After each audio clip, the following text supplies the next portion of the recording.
sitting at 72 points, within striking distance to get some good punny here, some good coin.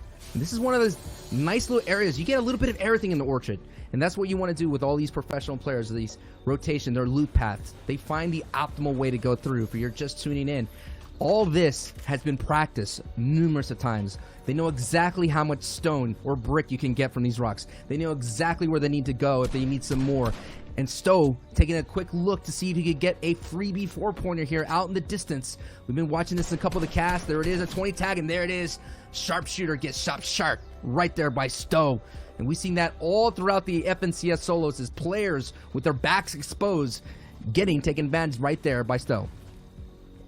All the games today and much of the games yesterday, every time he's in a comfortable position, he just seems to lose out the game sometimes or even lose out the fight. Very good loadout facing now against an RPG, so he should be at the disadvantage. He'll try to see if he can get a few shots off or maybe even a better position. He's going to elect to actually heal up, but I've seen him make it past these points all the way to height later in the game. The issue is he's not actually getting past that. He's not capitalizing. Nice white tag here. I can almost guarantee this is going to be an easy win for him. The only thing stopping this man from winning this fight would be a big one pump, but Crims is going to play a little bit safer, just time and miss time actually when he's going to go into these boxes. So Curtis that gets taken out and now will not be able to move on past Holly Hedges. But once again, this is a repetition thing for Crims, right? He's looking to move now and hopefully do more in this game than just keep winning mid-game fights. Speaking of people doing more, it is a battle between Showbeans and Arab right now. We're into the mind of Arab, and he's hanging out right here. This is a peak that is infamous. Bang! Right then and there, we're going to get that double replay. Bang! Back to back. Hey, Arab with those big brain plays. If you want to step up your game, definitely check out his YouTube channel. I feel like when you're trying to hold on for that win, like you mentioned, the biggest issue is how other people start to adapt to your type of playstyles, right? Yeah. Yeah.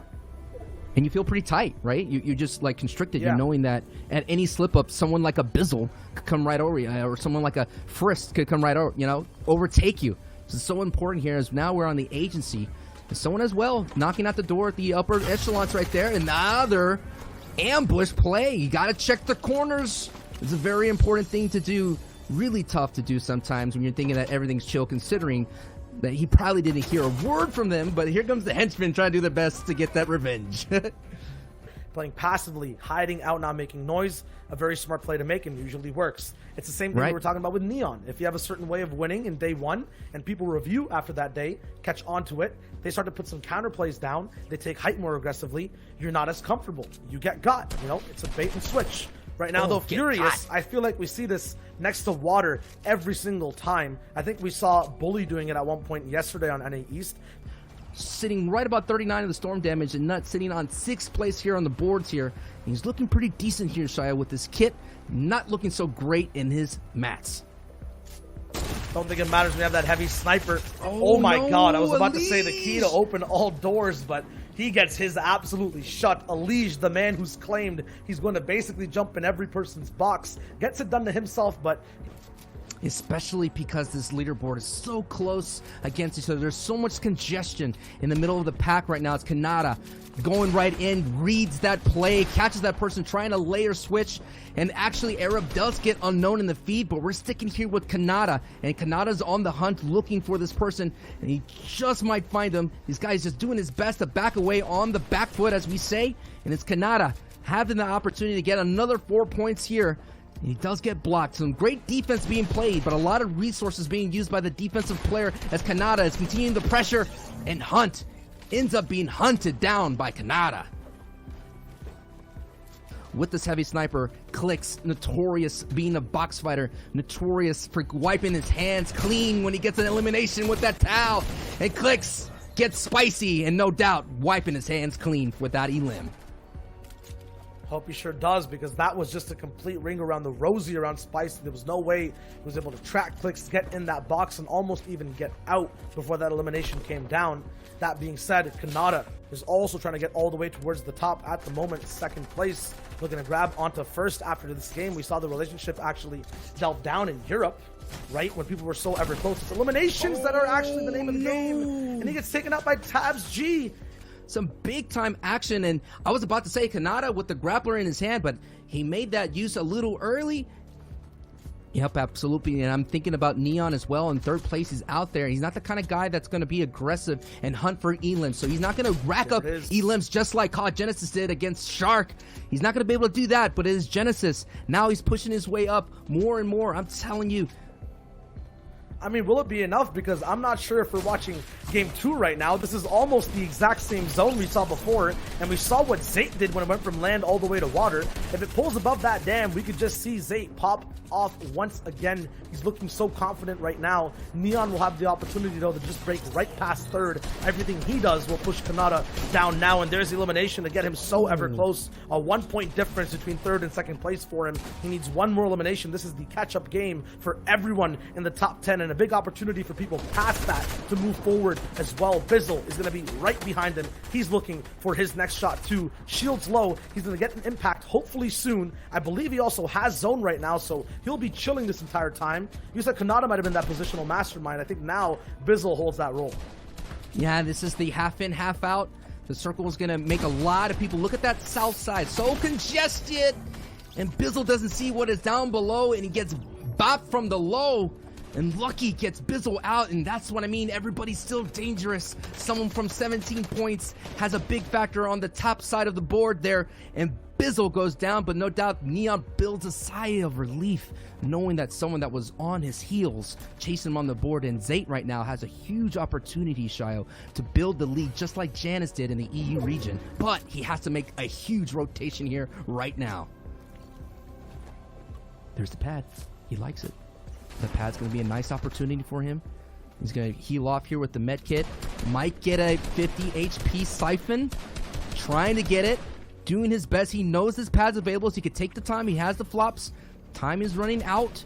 He has to be careful, though. This is going to be a very dangerous pad because everyone's going to be set up in zone. I think he's going to elect the other player padded out as well. And here we go. Can Zate avoid the onslaught of anything coming his way? Oh, there's a couple of so tabs close. And he's out. Oh, so close. That's the greed right there, going for those elims out in the storm and rotating a little bit late. And Wah takes advantage of that with a nice 46 points so far today. The man up top to hold the throne now for the entire server for Game 3 will be Misfits Clicks. He's going to be up on a big metal base. The ran all the way in the middle. It's an entire big base that everyone is sharing right now, right above the dam. No one wants to go straight down, but they're going to be forced to here. Everyone will have to drop down. Picture those retail row mountain zones that we see all the time. Sometimes near dirty docks, sometimes near the grotto. It'll be very similar. Those people rotating early, those people close will have a huge advantage.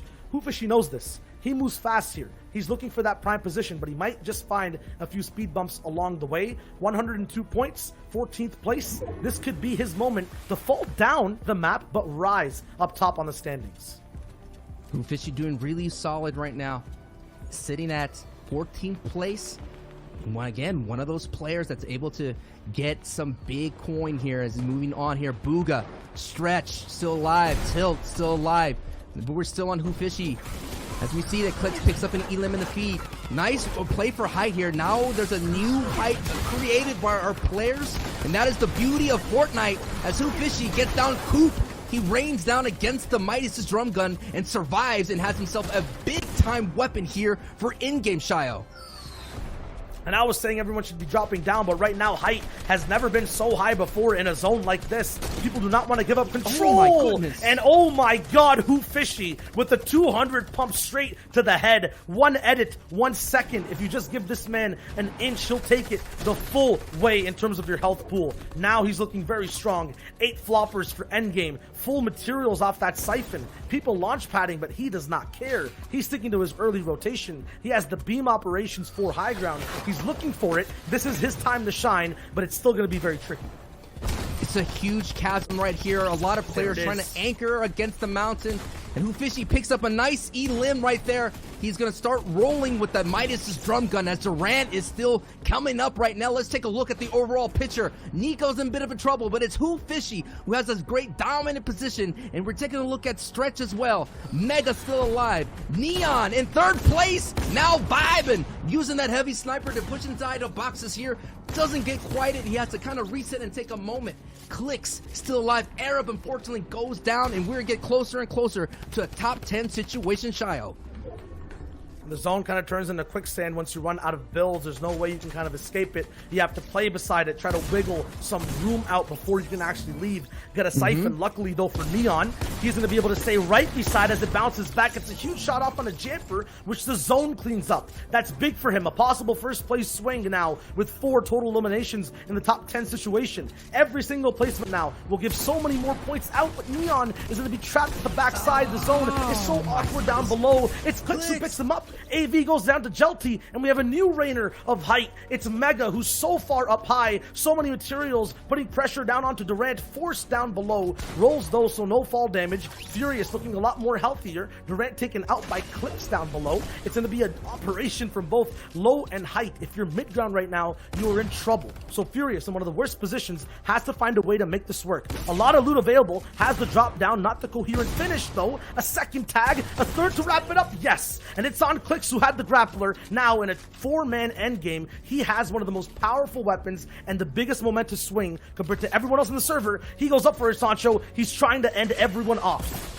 Furious has all the recipe he needs to put this all together for a victory royale. 119 points, and this is going to be a strong opportunity to possibly get into the top 3. And now it's his opportunity right now to get this done, as Mega, who's still around, no doubt, Bizzle and Eclipse are rooting on for their former partner in Mega to get this job done. Who Fishy is all the way on the bottom. So now we have Mega and Jelty at the mid ground. We have Furious at the high ground. So we're going to see exactly what happens if Furious almost kind of drops it right there. It's between Mega and Furious. There's a battle at the low between Fishy. Furious with the big hit, only down to 62 HP. He's gonna have to find an opportunity to breathe, but Mega's not gonna let him do it, and he gets Mega in that 50 HP siphon, and now it's a 1v1 situation. Who Fishy versus Furious. Furious driving at a quarter mile at a time, but then gets crashed down by that rocket launcher.